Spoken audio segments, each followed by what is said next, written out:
Hello friends, मैं हर्षिता शुक्ला आप सभी लोगों का हर्षिता क्लासेस में बहुत बहुत स्वागत करती हूं। और friends, UP DElEd second semester के मैथ्स का जो पेपर आज 25 नवंबर को हुआ है, उस पेपर का मैं सॉल्यूशन लेकर के हाजिर हुई हूं। और इसके माध्यम से आप लोग खुद को चेक भी कर सकते हैं कि आप लोग कितने क्वेश्चन सही अटेम्प्ट किए हैं। तो सबसे पहले हम बात करेंगे फ्रेंड्स ऑब्जेक्टिव क्वेश्चन की। तो ऑब्जेक्टिव क्वेश्चन के अंतर्गत जो पहला क्वेश्चन पूछा गया था 0.0000001 का वर्गमूल है। बहुत ही अच्छा प्रश्न पूछा गया था, बहुत ही आसान क्वेश्चन पूछा गया था। तो इसको कैसे सॉल्व करेंगे फ्रेंड्स, इसको आप देख सकते हैं। तो यहाँ पर आप लोग यहाँ ऑप्शन में ही जाएंगे। ऑप्शन में जब आप सेकेंड ऑप्शन को का स्क्वायर करके दिया गया है 0.001 का स्क्वायर है, तो ऑप्शन के माध्यम से ही आप आंसर देख सकते हैं। तो इसका जब स्क्वायर करेंगे फ्रेंड्स तो ये हो जाएगा आपका इस तरह से गुणा, मतलब दो बार ये गुणा होगा और ये हो जाएगा 0.00001। ठीक है, तो इसी सेकेंड ऑप्शन को जब आप आपस में मल्टीप्लाई करेंगे 0.001 को, तब ये आ जाएगा। अतः जो है ऑप्शन 2 इसका बिल्कुल राइट है। नेक्स्ट क्वेश्चन नंबर 2 की तरफ बढ़ते हैं फ्रेंड्स। क्वेश्चन नंबर 2 है आपका बहुत ही अच्छा प्रश्न, आसान क्वेश्चन परीक्षा में पूछा गया कि 3/-4 माइनस और ब्रैकेट में -5/-4 का मान कितना है। इस तरह का कई क्वेश्चन मैं आप लोगों को करा चुकी थी और इसी तरह का प्रश्न पूछा गया। तो यहाँ पर आप लोग देख सकते हैं इसको किस प्रकार से सॉल्व करेंगे। 3/-4 माइनस ब्रैकेट में -5/-4 ये आपका क्वेश्चन है और ये हो जाएगा फ्रेंड्स आपका -3/4 और माइनस माइनस हो जाएगा आपका +5/-4 हो जाएगा। और यहाँ पे -3/4 और प्लस माइनस हो जाएगा आपका -5/4। 4 आपका नीचे आ गया, अब ये हो गया -3 -5। ठीक है, तो ये हो जाएगा -8/4 हो गया और यहाँ पे 4 से जब 8 कटेगा तो हो जाएगा -2 और -2 है आपका ऑप्शन नंबर 4 में। अतः यह बिल्कुल राइट आंसर है। नेक्स्ट क्वेश्चन नंबर 3 पर आते हैं फ्रेंड्स। निम्न में से 80 और 90 के बीच अभाज्य संख्याएं हैं। तो 80 और 90 के बीच अभाज्य संख्याएं कौन सी हैं? तो फ्रेंड्स यहाँ पर पहले ऑप्शन में आते हैं 81। सबसे पहले 81 पे ध्यान देते हैं, 81 है तो ये अभाज्य संख्या नहीं है। दूसरा है फ्रेंड्स 81 दूसरे में भी आ रहा है तो ये अभाज्य संख्या नहीं है। अभाज्य संख्या कौन सी संख्या होती है? जो संख्या केवल 1 से कटे और खुद से कटे, बाकी किसी भी संख्या से ना कटे। उसके बाद 83 और 87 है, दोनों ही डिविजिबल है, दोनों ही कटने वाली संख्याएं हैं। फिर आपका 83 और 89 है, तो ये किसी से भी नहीं कटेगा, केवल 1 से कटेगा और स्वयं से कटेगा। तो इसलिए ये जो है 83 और 89 वाला ऑप्शन बिल्कुल राइट है। ऑप्शन नंबर 4 बिल्कुल राइट है। जिन्होंने भी ऑप्शन नंबर 4 पे टिक किया है वो बिल्कुल राइट करके आए हैं। नेक्स्ट नंबर 4 क्वेश्चन आपका पूछा गया परीक्षा में कि 6 की अनुवर्ती प्राकृतिक संख्या। अनुवर्ती संख्या के बारे में भी मैंने आपको क्वेश्चन कई कराया था, मॉडल पेपर में भी आपको क्वेश्चन देखने को मिलेगा अनुवर्ती प्राकृतिक संख्याओं के बारे में। तो फ्रेंड्स 6 की अनुवर्ती संख्या मतलब 6 के ठीक एक अंक आगे की संख्या। तो मतलब इसका होगा ऑप्शन नंबर 4 बिल्कुल राइट है कि 7 जो है केवल जो है वो 6 की अनुवर्ती प्राकृतिक संख्या है। नेक्स्ट क्वेश्चन नंबर 5 पर आते हैं फ्रेंड्स। निम्नलिखित में x डिग्री का मान कितना है? तो 4 ऑप्शन आप लोग देख सकते हैं यहाँ पे। अब इसको देखिए, ये चित्र के माध्यम से आपको क्वेश्चन ये पूछा गया था परीक्षा में। अब फ्रेंड्स यहाँ पर 107 है आपका बाह्य। तो बाह्य जो कोण होता है वो अंतः कोण के योग के बराबर होता है, मतलब अंतः कोणों के योगफल के बराबर होता है। तो 107 बराबर हो जाएगा आपका x + 51 डिग्री, मतलब अंतः कोणों के योगफल के बराबर हो जाएगा। तो x बराबर हो जाएगा 107 - 51। ठीक है, और x की वैल्यू हो जाएगी आपकी 56 डिग्री। ठीक है, तो 56 डिग्री आपका किस ऑप्शन में आ रहा है? यहाँ पे 56 डिग्री के लिए राइट ऑप्शन है ऑप्शन नंबर 2। तो ये रहे फ्रेंड्स जो 5 कर सकते हैं। यहाँ पर क्वेश्चन नंबर 6 आपका आया है a⁵ - a⁵b - ab⁵ का गुणनखंड कीजिए। बहुत ही अच्छा प्रश्न है। गुणनखंड से मैंने कई क्वेश्चन कराया था आप लोगों को और सारे फॉर्मूले भी आज मैंने आप लोगों को ये वाले बताए थे, a² - b² वाले, और उसी तरह के क्वेश्चन पूछे गए हैं। यहाँ पर फ्रेंड्स सबसे पहले सबसे छोटी संख्या आप कॉमन लेंगे। तो a सबसे छोटा है और b है, तो ab आपने जब कॉमन ले लिया तो यहाँ पे a⁵ से भी a कॉमन हुआ है, तो यहाँ पे हो गया a⁴ और -b⁴। ठीक है, अब इसको जो है ये ए बी तो बाहर ही रहेगा ब्रैकेट के अंदर, ए टू द पावर 4 को आप लिख सकते हैं ए स्क्वायर का होल स्क्वायर और minus B to the power 4 को लिख सकते हैं बी स्क्वायर का होल स्क्वायर। ठीक है, अब ए स्क्वायर का होल स्क्वायर, अगर आप इसको ए स्क्वायर को ए मान ले और बी स्क्वायर को बी मान लें तो ए स्क्वायर माइनस बी स्क्वायर, जैसा कि मैंने आपको फॉर्मूला बताया है फ्रेंड्स, इस तरह के क्वेश्चन भी कई आप लोगों को कराया है, तो ए स्क्वायर माइनस बी स्क्वायर बराबर होता है एक ब्रैकेट में ए प्लस बी और दूसरे ब्रैकेट में ए माइनस बी। तो ए की जगह आपका यहाँ पे क्या है, ए स्क्वायर है और बी की जगह फ्रेंड्स बी स्क्वायर है। ठीक है, तो ए स्क्वायर प्लस बी स्क्वायर एक ब्रैकेट में हो गया और दूसरे ब्रैकेट में हो गया ए स्क्वायर माइनस बी स्क्वायर। इसी फॉर्मूले से हमने यहाँ पे खोल लिया है।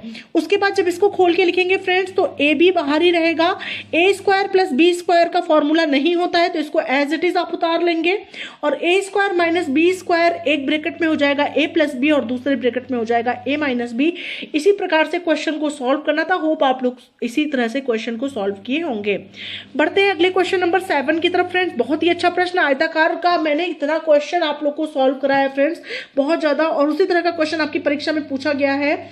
यहाँ पर दिया गया है कि एक आयताकार मैदान 190 मीटर लंबे तार से घिरा है। यदि मैदान की लंबाई उसकी चौड़ाई की 3/2 गुनी है तो मैदान की लंबाई और चौड़ाई ज्ञात कीजिए। तो फ्रेंड्स चूंकि आयताकार मैदान जो है 190 मीटर तार से घिरा है तो ये क्या है, आयत का परिमाप आपको दिया गया है। ठीक है, चौड़ाई आप यहाँ दिया गया है, लंबाई उसकी चौड़ाई की 3/2 गुनी है तो चौड़ाई आपने मान लिया x है और लंबाई दिया गया है 3/2 गुनी है तो 3/2x हो जाएगा। ठीक है, अब इसको फॉर्मूले में वैल्यू रख करके क्वेश्चन को सॉल्व कर लेंगे। परिमाप का फॉर्मूला आज सुबह फॉर्मूले वाले वीडियो में मैंने ये फॉर्मूला बताया कि परिमाप बराबर 2 गुणे लंबाई धन चौड़ाई होता है। परिमाप की जगह 190 लिख दिया, 2 गुणे लंबाई आपका 3x/2 और प्लस x हो गया चौड़ाई। अब इसको सॉल्व कर लेंगे फ्रेंड्स। 2 यहाँ पे गुणा के रूप में इधर आएगा तो क्या हो जाएगा, भाग के रूप में हो जाएगा। 190/2 बराबर 3x + 2x/2। ठीक है, अब ये सॉल्व होगा तो 3x + 2x बराबर हो जाएगा 5x/2 बराबर 2 से 190 कट गया तो हो गया 95। 5x बराबर 95 गुणे 2, x बराबर हो गया 95 गुणे 2/5 बराबर 38 मीटर। ठीक है, चौड़ाई आपकी 38 मीटर आ गई और आपको लंबाई भी पूछा गया था तो लंबाई हो गया फ्रेंड्स 3/2x, तो 3/2 और इंटू यहाँ पे हो गया x की वैल्यू 38 तो बराबर हो जाएगा 57 मीटर लंबाई। तो क्वेश्चन में आप लोग देख सकते हैं यहाँ पे मैदान की लंबाई और चौड़ाई ज्ञात कीजिए पूछा गया था दोनों, तो ये आपका 38 मीटर और 57 मीटर दोनों ही आपका आंसर हो गया। ठीक है, नेक्स्ट क्वेश्चन नंबर 8 की तरफ बढ़ते हैं फ्रेंड्स। इक्वेशन से क्या आधार पर क्वेश्चन था और इस तरह का भी प्रश्न आपको परीक्षा के लिए मैंने कराया था फ्रेंड्स, मॉडल पेपर में प्रोवाइड कराया था। समीकरण कितना सॉल्व करना मैंने बताया था, तो केवल डिजिट्स चेंज रहता है, बाकी क्वेश्चन वही रहता है जो मैंने आपको बताया था फ्रेंड्स।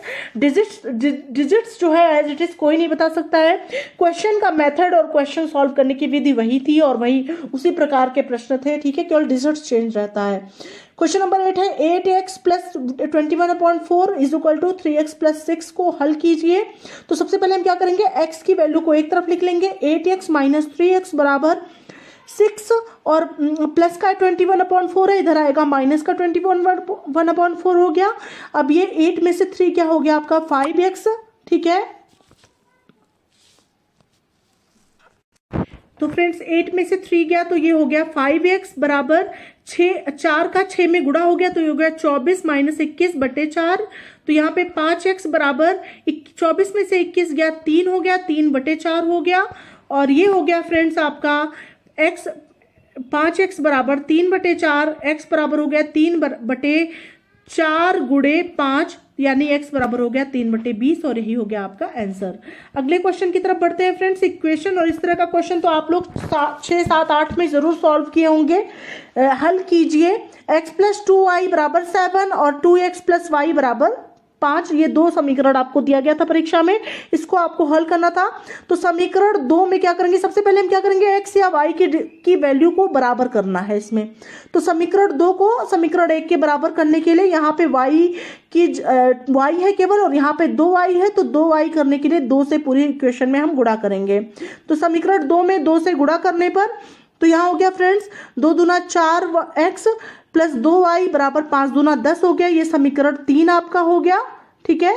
अब यहाँ पे लिखेंगे कि समीकरण 3 से, यहाँ पे लिखेंगे समीकरण 3 से समीकरण 1 को घटाने पर, तो समीकरण 3 आपका क्या है, 4x प्लस 2y बराबर 10 है, और समीकरण 1 क्या है, x प्लस 2y बराबर 7 है। इसमें से इसको जब हम घटाएंगे फ्रेंड्स, तो आपको यहाँ पे y की वैल्यू समान है, तो ये कट जाएगी आपस में। 4x में से x गया तो हो गया आपका 3x बराबर 10 में से 7 क्या हो गया 3, x बराबर हो गया आपका 1, ठीक है। अब x का मान समीकरण 1 में रखने पर, तो x प्लस 2y बराबर 7, तो x की जगह 1 हो गया, plus 2y is equal to 7, 2y is equal to 7 minus 1, 2y is equal to हो गया 6, और y इज इक्वल टू हो गया 6/2 इज इक्वल टू 3, ठीक है। तो x बराबर 1 हो गया और y बराबर 3 हो गया, यही आपका आंसर हो गया। अगला क्वेश्चन नंबर 10 है फ्रेंड्स, बहुत ही अच्छा प्रश्न, घनाभ का प्रश्न है, और ये प्रश्न भी आपको मैं इसी तरह से क्वेश्चन करा चुकी हूँ। अभी कल ही मैंने इस क्वेश्चन को कराया है, लेकिन थोड़ा सा मतलब लिखने का तरीका चेंज है, लेकिन क्वेश्चन वही है जो मैंने कराया था। तो यहाँ पर देख सकते हैं फ्रेंड्स, एक 5 मीटर गुणे 2 मीटर आयताकार पेंदे वाले हौज में 1.5 मीटर की ऊंचाई तक पानी भरा है। ज्ञात कीजिए कि हौज में कितने लीटर पानी भरा है। तो फ्रेंड्स ये सीधे सीधे घनाभ है, ठीक है, और घनाभ का आयतन हौज है। हौज क्या होता है, घनाभ के आकार का होता है। तो यहाँ पर घनाभ का लंबाई आपको दिया गया है 5 मीटर, चौड़ाई आपको दिया गया है 2 मीटर, ऊंचाई भी आपको बाद में दिया गया है 1.5 मीटर, ठीक है। तो घनाभ का आयतन क्या होता है, L into B into H होता है, मैंने आपको फॉर्मूला भी बताया था। तो 5 गुणे 2 गुणे 1.5 हो जाएगा, तो यानी 15 मीटर क्यूब इसका हो गया। और चूंकि इसको आपको लीटर में निकालना है, और मैंने ये भी आपको क्वेश्चन में बताया था फ्रेंड्स कि 1 मीटर क्यूब बराबर 1000 लीटर के बराबर होता है, तो इसलिए 15 मीटर क्यूब बराबर हो जाएगा 15 गुणे 1000 बराबर 15000 लीटर के। तो यही आपका आंसर हो गया क्वेश्चन नंबर 10 के लिए।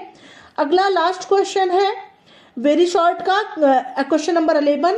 ये भी क्वेश्चन इस तरह का मैंने कराया था आप लोग को समबाहु त्रिभुज का, कि समबाहु त्रिभुज का परिमाप 12 सेंटीमीटर है, तो इसका क्षेत्रफल ज्ञात कीजिए। तो परिमाप पर समबाहु त्रिभुज की तीनों भुजाएं समान होती हैं, तो इसलिए परिमाप का फॉर्मूला होगा 3 गुणे भुजा।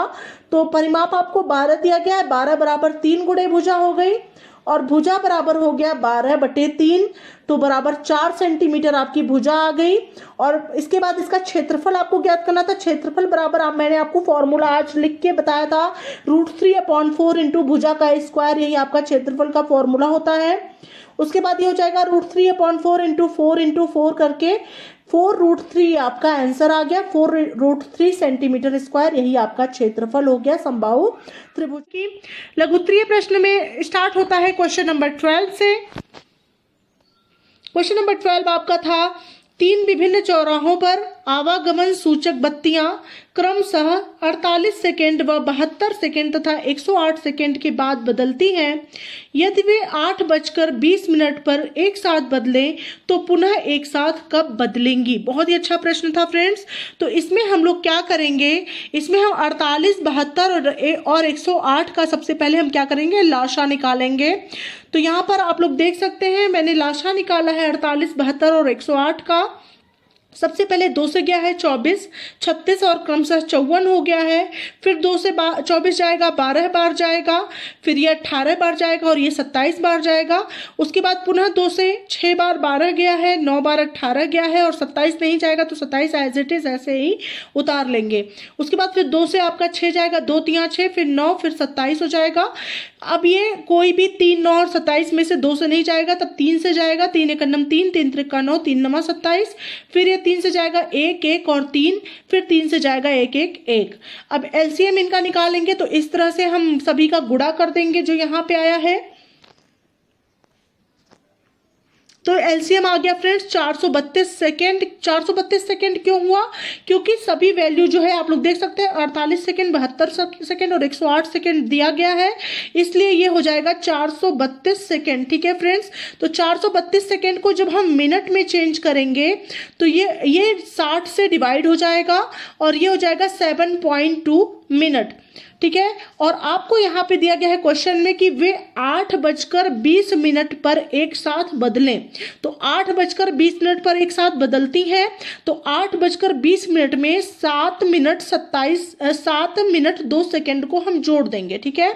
तो 8:20 में जब हम 7 मिनट 2 सेकेंड को जोड़ेंगे तो ये हो जाएगा 8:27 2 सेकेंड बाद जो है पुनः जलेंगी, और यही हो जाएगा आपका आंसर, ठीक है फ्रेंड्स। होप आप लोग को ये क्वेश्चन समझ में आ गया होगा। बढ़ते हैं अगले प्रश्न की तरफ। अगला क्वेश्चन नंबर 13 है, 4 पहियों की परिधियां क्रमशः 50 सेंटीमीटर, 60 सेंटीमीटर, 90 सेंटीमीटर और 100 सेंटीमीटर लंबी है। कम से कम कितनी दूरी चलने में चारों पहिए एक साथ पूरे चक्कर लगाएंगे। इसमें भी फ्रेंड्स हम यही करेंगे, सबसे पहले 50, 60, 90 और 100 सेंटीमीटर की का हम एलसीएम निकाल लेंगे, ठीक है। तो जब हम इसका एलसीएम निकालेंगे, 2 से सबसे पहले जो जाएगा उसको सबको 2 से डिवाइड कर देंगे। 25 बार हुआ, ये 30 बार हुआ, ये 45 बार हुआ, ये 50 बार हुआ। फिर ये 2 से जाएगा, 25 ऐसे उतर जाएगा, 15, 45, 25। फिर ये 3 से जाएगा, 25 ऐसे ही उतर जाएगा, 5, 3 × 5 = 15, फिर 15 × 3 = 45, फिर 25 हो गया। फिर ये 3 से भी 15 जाएगा, 25, 5, 5, 25 और फिर 5 से जाएगा 55, 25, 55, 25, 1, 1। फिर ये 5 से जाएगा, इस तरह से हो जाएगा, ठीक है। अब एलसीएम कितना निकल के आया फ्रेंड्स? एलसीएम हो गया आपका 2 × 2 × 3 × 3 × 5 × 5। इन सब का जब हम गुणा करेंगे तो ये आ जाएगा 900 सेंटीमीटर चलने के बाद जो है एक साथ चक्कर पुनः लगाएंगे, ठीक है फ्रेंड्स। तो कितने सेंटीमीटर चलने के बाद? 900 सेंटीमीटर चलने के बाद चारों पहिए साथ साथ पूरे चक्कर लगाएंगे। अगला क्वेश्चन नंबर 14 है फ्रेंड्स, ये आपका बॉडमास के रूल पे क्वेश्चन है, और मैंने एलसीएम का क्वेश्चन, बॉडमास का क्वेश्चन बहुत बार कराया था और उसी पर ये क्वेश्चन है फ्रेंड्स। मैंने आपको बॉडमास का रूल बताया था, ठीक है। तो यहाँ पर आप लोग देख सकते हैं 72 divide by 38 minus middle bracket में है आपका 30 माइनस स्मॉल ब्रैकेट स्टार्ट हो रहा है 31 minus 60 divide by 4 multiply 5 small bracket close, middle bracket close और लार्ज ब्रैकेट क्लोज। फिर इसको लिखेंगे 72 डिवाइड लार्ज ब्रैकेट क्लोज और यहाँ 38 minus middle bracket close 30 minus, और यहाँ पे हम क्या करेंगे, सबसे पहले हम बॉडमास के रूल के अनुसार सबसे पहले हम डिवाइड करते हैं, ठीक है। तो 4 से जब आप 60 को डिवाइड करेंगे तो ये आ जाएगा आपका 15 × 5, ठीक है, गुणा 5 है ही। अब अगले स्टेप की ओर आगे बढ़ेंगे। 72 डिवाइड लार्ज ब्रैकेट क्लोज और 38 माइनस मिडिल ब्रैकेट क्लोज और 32, और यहाँ पे हो जाएगा फ्रेंड्स 31 है यहाँ पे, और यहाँ पे 15 × 5 = 75 माइनस का 75 हो गया, और इसी तरह पुनः ब्रैकेट को, सभी ब्रैकेट को क्लोज करेंगे। फिर यहाँ हो जाएगा 72 divide large bracket close 38 minus middle bracket close, middle bracket लगा और 30 माइनस, और माइनस का 75 में से प्लस का 31 जाएगा तो आएगा माइनस का 44। अगले स्टेप में बढ़ते हैं friends. 72 divide large bracket 38 minus 30 और माइनस माइनस प्लस हो जाएगा 44, ठीक है। अब ये हो जाएगा आपका फ्रेंड्स 72 और माइनस, और यहाँ हो जाएगा फ्रेंड्स 44 और प्लस 30 हो जाएगा 74, ठीक है। और माइनस का 74 में से जब 38 जाएगा तो ये हो जाएगा माइनस का 36, ठीक है। और 36 से जब 72 डिवाइड होगा फ्रेंड्स, सबसे पहले बाद में तो डिवाइड करते हैं ना, तो डिवाइड उसके बाद यहाँ पे सबसे बाद में ये ब्रैकेट का बाद में करेंगे ना यहाँ पे, क्योंकि ये ब्रैकेट के बाहर है। सबसे पहले हम ब्रैकेट को सॉल्व करते हैं, BOD, बी मतलब होता है ब्रैकेट। सबसे पहले स्मॉल ब्रैकेट सॉल्व किया, फिर मिडिल ब्रैकेट सॉल्व किया, फिर लार्ज ब्रैकेट सॉल्व किया, और सारा ब्रैकेट सॉल्व होने के बाद तब बाहर जो भी चीजें होती हैं उसको हम सॉल्व करेंगे। तो यहाँ पे -36 से जब 72 डिवाइड करेंगे तो यहाँ पे -2 बार जाएगा, और -2 यहाँ पे हो गया आपका आंसर। नेक्स्ट क्वेश्चन नंबर 15 है फ्रेंड्स, वह बड़ी से बड़ी संख्या बताइए जिसमें 49, 59 और 100 से भाग देने पर क्रमशः 1, 3 और 5 शेष रहे। तो फ्रेंड्स सबसे पहले आप लोग ये जानेंगे कि बड़ी से बड़ी संख्या का मान पूछा गया है, मतलब यहाँ पे माशा निकलेगा। छोटी से छोटी संख्या जहाँ दी रहती है वहाँ पे लाशा निकालते हैं, बड़ी से बड़ी संख्या जहाँ दी रहेगी वहाँ पे हम माशा निकालेंगे। तो यहाँ पे हो जाएगा फ्रेंड्स 49 - 1 सबसे पहले करेंगे, क्योंकि 1, 3, 5 शेष रहे तो 49 में से 1 घटाएंगे, ठीक है, 59 में से हम 3 घटाएंगे और 100 में से हम 5 घटाएंगे। तो इस तरह से 49 में से जब 1 घटेगा तो हो जाएगा 48, 59 में से 3 घटेगा तो हो जाएगा 56 और 109 में से 5 घटेगा तो हो जाएगा 104। तब इसका माशा निकालेंगे फ्रेंड्स 48, 56 और 104 का, और 48 का हो जाएगा 2 गुणे 2 गुणे 2 गुणे 2 गुणे 3, 56 का हो जाएगा 2 गुणे 2 गुणे 2 गुणे 7 और 104 का हो जाएगा 2 गुणे 2 गुणे 2 गुणे 13, ठीक है। तो यहाँ पे हो जाएगा फ्रेंड्स कौन सा कॉमन हो रहा है तीनों में, वही आंसर हो जाएगा। तो तीनों में 3 बार 2 जो है वो कॉमन है, ठीक है, तो 3 बार 2 हम लिख देंगे, 2 दूना 4 दूना 8 और यही हो जाएगा आपका आंसर। अगला क्वेश्चन नंबर 16 है फ्रेंड्स, रमेश की आयु अपने पुत्र की राहुल की आयु से 4 गुना है, ठीक है, और 9 वर्ष पहले, 1 सेकंड, 5 वर्ष पहले यहाँ पे है ना क्वेश्चन में, हाँ 5 वर्ष पहले रमेश की आयु राहुल की आयु से 9 गुनी थी, रमेश की वर्तमान आयु ज्ञात कीजिए। तो फ्रेंड्स राहुल उसका पुत्र है, तो राहुल की आयु माना x वर्ष है और रमेश की आयु उसकी 4 गुनी मतलब 4x हो जाएगा रमेश की आयु। अब 5 वर्ष पहले राहुल की आयु कितनी रही होगी, तो जितनी आयु अभी है x वर्ष उसमें से हम 5 माइनस कर देंगे, और 5 वर्ष पहले रमेश की आयु कितनी रही होगी, तो 4x माइनस 5 हम कर देंगे। अब अकॉर्डिंग टू क्वेश्चन आपको दिया गया है कि रमेश की आयु राहुल की आयु से 9 गुनी थी, तो रमेश की आयु किसकी आयु से 9 गुनी थी, राहुल की आयु से, तो रमेश की आयु है 4x माइनस 5 और किसकी 9 गुनी है, राहुल की आयु की, तो राहुल की आयु है x माइनस 5 की 9 गुनी। तो इसको सॉल्व कर लेंगे समीकरण को, x को एक तरफ करेंगे, डिजिट्स को एक तरफ कर देंगे और यहाँ पे हो जाएगा माइनस 9x और प्लस का 4x, तो हो जाएगा माइनस का 5x बराबर माइनस का 40, x बराबर हो जाएगा 40/5 बराबर 8, ठीक है। तो रमेश की आयु हो जाएगी आपकी 4x बराबर 4 गुणे 8 बराबर 32 साल, ठीक है, 32 ईयर आपकी रमेश की आयु हुई, क्वेश्चन में पूछा गया था, तो 32 साल हो जाएगा। राहुल की आयु कितना रहेगा, 8 वर्ष रहेगा और रमेश की आयु जाएगी 32 ईयर, ठीक है।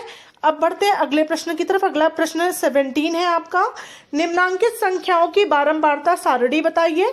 16, 15, 16, 12, 13, 15, 14, 16, 13, 15, 12, 15, ठीक है, ये आपको संख्याएं दी गई हैं। तो ये सभी संख्याएं हम देखेंगे फ्रेंड्स किसके अंतर्गत आती हैं, तो ये सभी संख्याएं जो है 10 से 15 के बीच और क्रमशः 15 से 20 के बीच आ रही हैं।